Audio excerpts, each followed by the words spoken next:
First, to his fans, he's the face of a new, honest, uncorrupt Pakistan. The cricket captain turned political leader. In the eyes of his opponents, he's an apologist for the Taliban at a time when Pakistan is plagued by violence and militancy. This week's headliner from Islamabad, Imran Khan.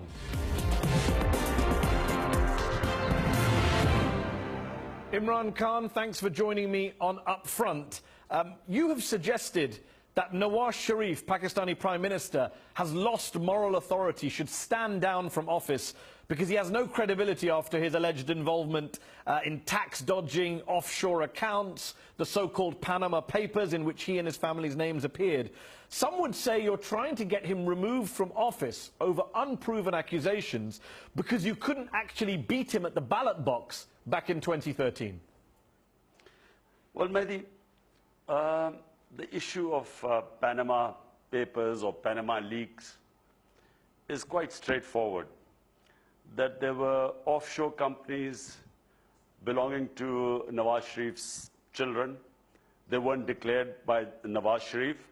The companies belonged to his daughter, who was a dependent. And these companies bought property, millions of dollars worth in England. So he's implicated in it because he didn't declare the money. He's accused of concealment of assets.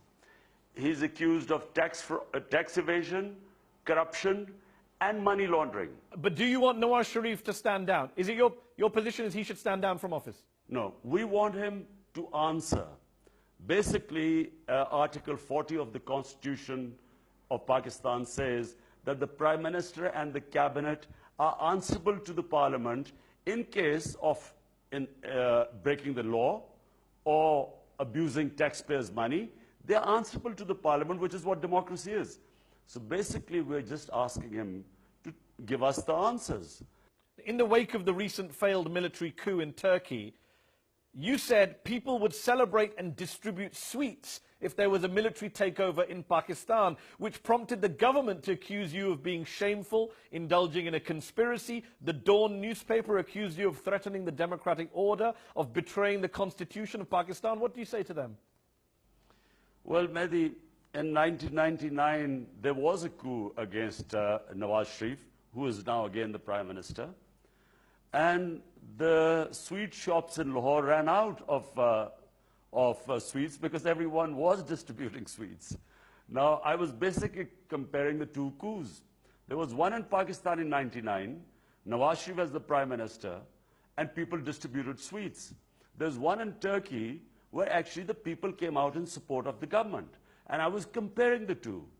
The difference is that when Erdogan came into power, despite all his faults, if you look at the standard of living, you look at the per capita income, you look at the debt of Turkey, I mean, in every way he's improved the lot of the common man. But surely you'd accept that in a country like Pakistan, which has had as many military coups as Turkey, almost as many coups as Turkey, isn't it deeply irresponsible and dangerous in a country like Pakistan to even joke about military takeovers, for a politician to even hint at a military takeover? Mehdi, to be clear, for 20 years I have struggled for Pakistan's democracy. I started with nothing. I didn't come from a political family. I built a party which is now the biggest party in Pakistan. So I didn't struggle for 20 years to get the army to come in and take over. I mean, the whole struggle is to bring democracy to Pakistan. Basically, my comment was that we want a genuine democracy. We do not want a Hosni Mubarak type of democracy, because Hosni Mubarak also held elections, but there was no democracy. Democracy means where a leader is accountable to the people. Okay. You've been accused of being not just too close to the military, but also you've been accused of being soft on the Taliban, of being linked to the Taliban. Some of your critics have even dubbed you Taliban Khan, because in the words of the Pakistani journalist Cyril Almeida, you've, quote, mainstreamed extremism. It's an allegation, even in the West, in the outside world, we hear more and more that Imran Khan is soft on the Taliban, that he distinguishes between good and bad Taliban. What's your response to such criticisms?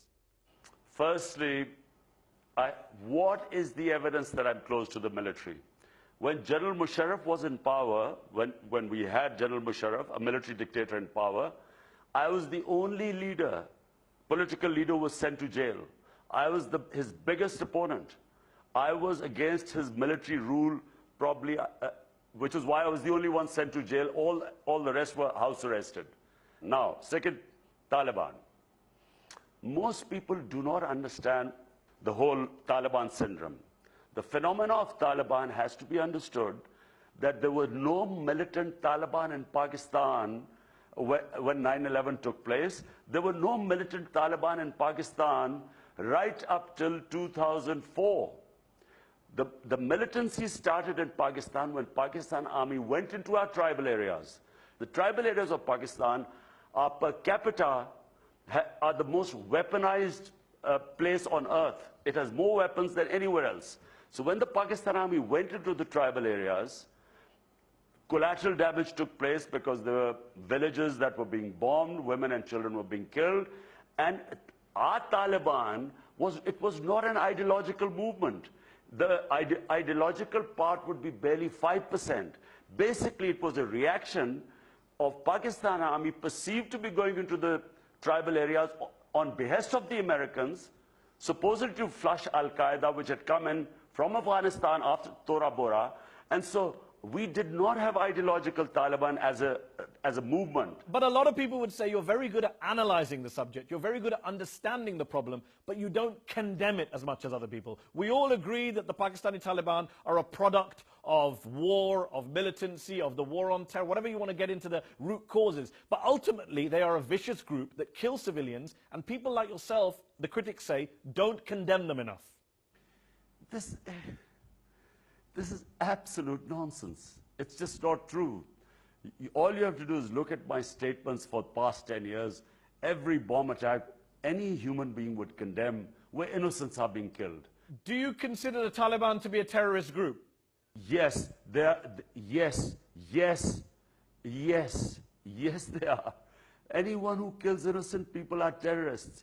They have killed, and there are 50 different groups. Remember one thing, Mehdi, there are 50 different Taliban groups, or at one point there were less now, but at one point, 50 different groups called themselves Taliban. Amongst them were drug mafia, land mafia, smugglers. But the main group, the TTP in 2014, asked for you to be a mediator on their behalf in talks with the government. You turned them down, but the fact is that one of the world's most vicious groups picked you to be their go-between with the Pakistani government. Why do you think that is? So there was an all-parties conference in Pakistan. All the parties decided that there should be a dialogue to make with the one who could be reconciled. So once this was agreed, the government started a dialogue or proceeded to talk to the Taliban for a dialogue. So once that happened, then the request came from Taliban, okay, the ones who they find credible, one of them was me, which of course I refused. And that dialogue was sabotaged by a drone attack. Before the dialogue could start, the head of that Taliban was killed by a drone attack, and that was the end of the talks. On the ideological front, the former president of Pakistan, Asif Ali Zardari, recently criticized you for your party's decision at a regional level to allocate 300 million rupees, around $3 million US, to the Darul Uloom Haqqaniya, which has been dubbed the University of Jihad because of the number of Taliban fighters who have come through its ranks. Former President Zardari says that your party giving them money is the legitimization of the Taliban and an undermining of Pakistan's fight against the Taliban. This is Zardari, like so many of the Muslim corrupt rulers, ex-rulers, trying to win Western support by saying, you know, how liberal they are and, you know, how anti-Taliban they are. And this is totally out of context, this whole thing is being said. Now, let me just explain what is my party's view on madrasas. When you marginalize people, as you're finding in the West, you radicalize them. Marginalization leads to radicalization. So the whole idea was to get the madrasa system into the mainstream so that these children from the poorest background in the madrasas, 2.2 million children, they should be brought into the mainstream so they could also get jobs. But have you mainstreamed that University of Jihad now? Have you succeeded in mainstreaming it? Firstly, it's, you know, all the governments, if it was a university for jihad, it should have been shut down. Because, I mean, there was Asif Zardari's government was in power for 5 years. Why didn't he shut it down? It's not just the Taliban's intolerance that's threatening Pakistan today. You have Ahmadis being persecuted by the state, Shias regularly being targeted and massacred. Would you get rid of the blasphemy laws, for example, which were brought in during the Soviet war and which lead to a lot of minorities, Ahmadis, Christians, getting lynched, being put on trial, being sentenced to death? Would you get rid of those repressive laws? First of all, the background of blasphemy law is this, that blasphemy law was brought in by the British, not at the time of General Zia, as it's wrongly perceived. The British brought it because when in villages where Hindu, Muslim, Sikhs, Christians were living, easily a riot could take place if someone said something against something bad about someone sacred to one of the religions. So the British brought this blasphemy law. It was actually to prevent there would be legal action against anyone who caused mischief. Unfortunately, Mehdi, in the 80s, we got these sectarian groups. First time we saw Shia, Sunni killing each other. We never had this before in Pakistan. Shia and Sunnis lived together before. But would you, as Prime Minister, repeal those blasphemy laws that are used to target Christians, Ahmadis and others? Mehdi, it's not the laws. The laws are not a problem. Problem are militant groups in Pakistan. What should happen is we should get rid of the militant groups. If in a village, you're living in a village in Pakistan, unless you fight extremism, and extremism is not going to be fought by laws, extremism has to be fought first by disbanding those groups that are perpetuating this extremism. Whatever you do with the laws, people will be killed. And remember, since we've entered this war on terror, things have got worse. We had Shahbaz Bhatti, Salman Taseer, leading Pakistani politicians were assassinated when they spoke out against the country's blasphemy laws. A lot of Pakistani politicians would like to speak out against those laws, but they're worried about being killed. They're afraid for their own lives. Are you one of them? Ever since 9/11, our society has got very radicalized. And it is true that you have to tread a very thin line. If anything perceived to be, which one sect or any sect thinks that is sacrilegious, yes, your life is in danger.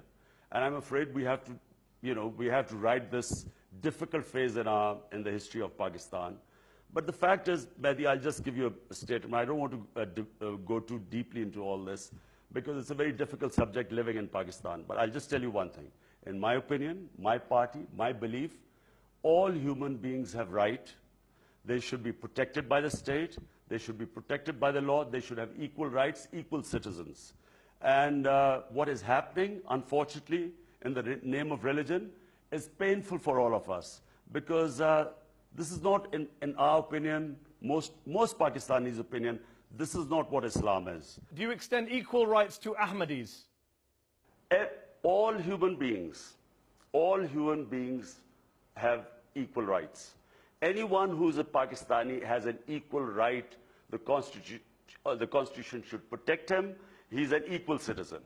Back in the day, you were captain of the Pakistani cricket team. The nation's hopes and dreams rested on your shoulders. Is it fair to say that in a sports-mad country like Pakistan, it's harder, there's more pressure being a Pakistani cricket captain than being a Pakistani political leader? It was a very good training ground for what was to follow in Pakistani politics. Had I not had that experience of 10 years of captaincy, which is the longest tenure of anyone in our history, I wouldn't have lasted this long in politics. Imran Khan, thanks for joining me on UpFront.